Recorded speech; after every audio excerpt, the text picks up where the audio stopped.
So I asked you guys on Instagram on my story to let me know what were your most important skincare questions, and I have them in front of me. So today, let's answer them. But also, as well as getting comments on my Instagram story, I do also tend to get questions in my DMs and also on my videos in the comments. So I may be picking a few from there and also answering those. But before I answer all of your guys' questions, I got a question for you guys.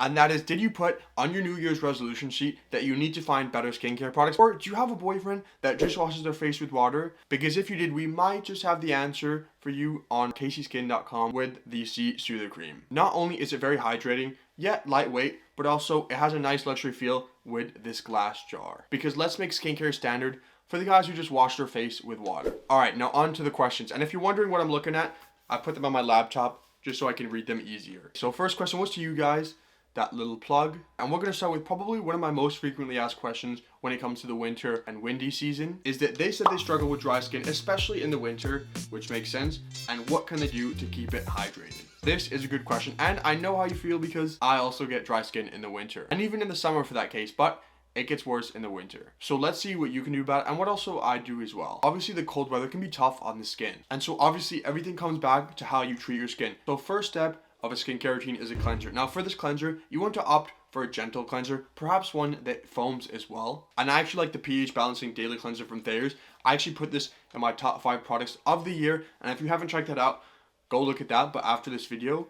But yes, this is definitely a great cleanser. The way it foams up, and how great it is for sensitive skin, and how it also doesn't leave my skin dry whatsoever after I cleanse with it. And then next, you want to follow this up with a creamy textured moisturizer. Now I also could have mentioned serums like hyaluronic acid because this is also really great at locking in that moisture. But to save time as well, you can also get moisturizers that have ceramides or hyaluronic acid in them. And then you can lock in that moisture. Also, in some of the places I've been in as well, the environment can be really dry, such as the air, especially if you have heating on. So you could also add a humidifier to your environment. Alright, next question. And you probably saw this coming. It's quite common, so it is.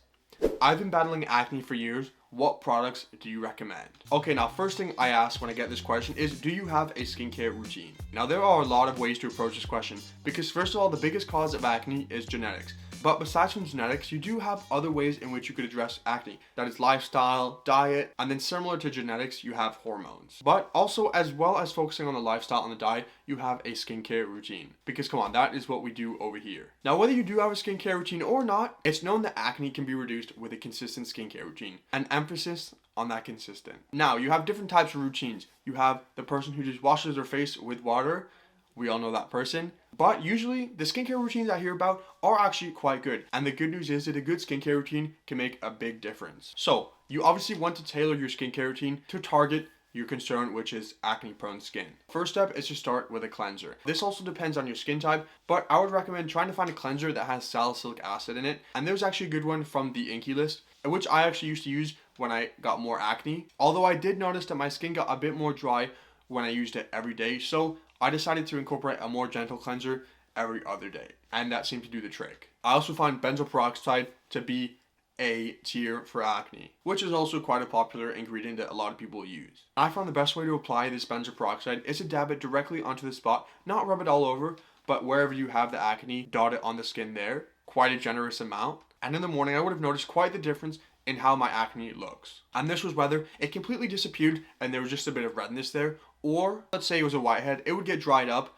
and it would fall off later that day or maybe even the next day. But it's not a magic cure, so you have to be consistent with it. And also, the important thing with the acne targeted skincare routine is a moisturizer, because you do want to control the oil levels because you will be using all those drying products. So just a moisturizer, and also make sure that it's non-comedogenic, which means it won't clog your pores. Which, believe it or not, you'd be surprised how many skincare products I see that have comedogenic ingredients. But yes, definitely a moisturizer to control those oil levels. It's quite frustrating, but if you don't control these oil levels, then more acne could show up because your body would be compensating for the lack of oil, so they'll produce in excess. And also, if you're in your late teens, early 20s, 30s, etc., then you can also use a topical retinoid because it will help increase cell turnover, and so it will help unclog pores. Right, so next question. I'm overwhelmed by all the sunscreen options. What should I look for? So number one, I like that you're looking for sunscreen. What I use is a broad spectrum sunscreen, and what you should use and look into as well is a broad spectrum sunscreen and one that is SPF 30 or more. Now, when it comes to actually buying a sunscreen, there's two ways to go about it. Now, if it's Korean, my brain pretty much assumes that that sunscreen is going to be amazing. Probably not the best thing to do, but it usually works. Then I'll also really briefly look at some of the reviews of sunscreens I'm interested in, and then look at the ingredients. And these ingredients are zinc oxide and titanium dioxide for the physical protection. Other than that, sunscreens are, believe it or not, fairly straightforward, besides from the one thing that most of us dread, and that is the reapplication. Now I'm going to admit, this winter season, I've been a bit more, reserved when it comes to the reapplication every 2 hours.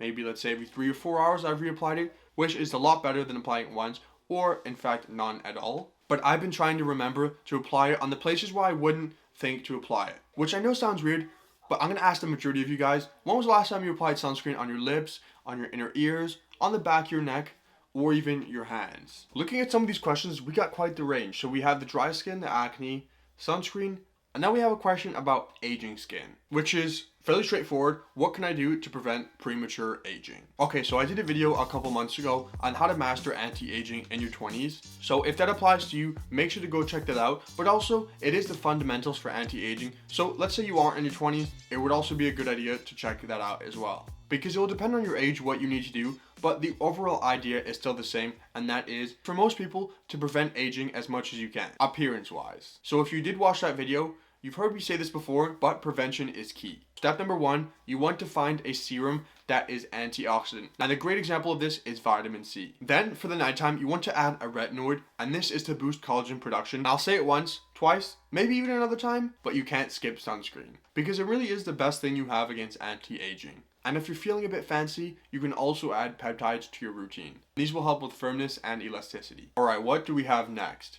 Okay, I don't even need to look at the question, but I know I'm gonna like it because I saw sensitive skin. My skin is super sensitive. How can I build a routine without causing irritation? First thing, which I think you probably know, sensitive skin can be tricky because it does require a gentle touch. So definitely some must-haves on the list for a sensitive skincare routine is fragrance-free. Then you have hypoallergenic, which means it's less likely to cause a reaction. But even in that case, if you do have sensitive skin, then you may also want to patch test the products that you use. Essentially, what a patch test is you'll put a little amount of product on, let's say, your forearm right here, and then you'll want to leave it on for a little bit, or how long it's meant to be left on. So if it's a cleanser, a minute or two, a moisturizer, leave on for, let's say, 5 minutes. And then if you don't get a reaction 48 to 72 hours, then you're good to use that product. Also, make that routine minimalist. So a quick example of what this would be a cleanser. So let's say the one I mentioned, the Thayer's one, not sponsored by the way, but I do quite like it. Then for serums, I think hyaluronic acid would be a good touch. Or also, if you're feeling fancy, you could go for an essence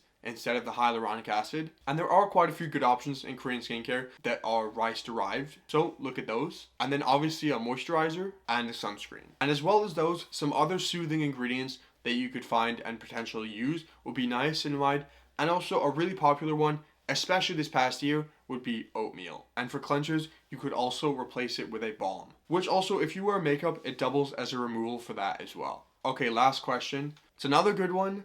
Natural versus clinical skincare. So this person has said, I'm torn between natural remedies and clinical products. What is your advice, tips, or thoughts? So right off the bat, a lot of this answer will just be personal preference, because we all know how some people feel about DIY skincare. But I guess a rounded answer would be it's all about balance. So some natural ingredients can be great, and these are things that are widely known to be beneficial as well, like rice, honey, and the list goes on. But one thing I would say in this debate between natural versus clinical skincare is for serious concerns or more serious concerns, clinical products that are backed by scientific research will often be more effective. And so in these more serious cases, you'll want to look for active ingredients in the products. And these are things like retinoids, alpha hydroxy acids, which you probably know as AHAs, and antioxidants for more targeted results. And one more thing that I do like to say about DIY skincare that's totally unrelated to effectiveness is it can make skincare a lot more fun and involved. Especially if it's, one of those fun masks. Hopefully you know what I mean.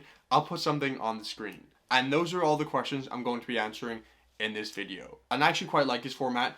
I didn't get to answer too many questions. I think it was around 6. So I'll be up to making more of these videos answering your guys' questions. So if you do ever have any questions, you can always comment them down on my posts Or let's say you don't want to do that, you can always DM them to me on Instagram. And well, besides from that, let me know what other videos you would like to see. Looking forward to all the videos I'm going to bring you guys in 2024, and as well as checking out the C-Soother Cream, which is a product I genuinely believe in.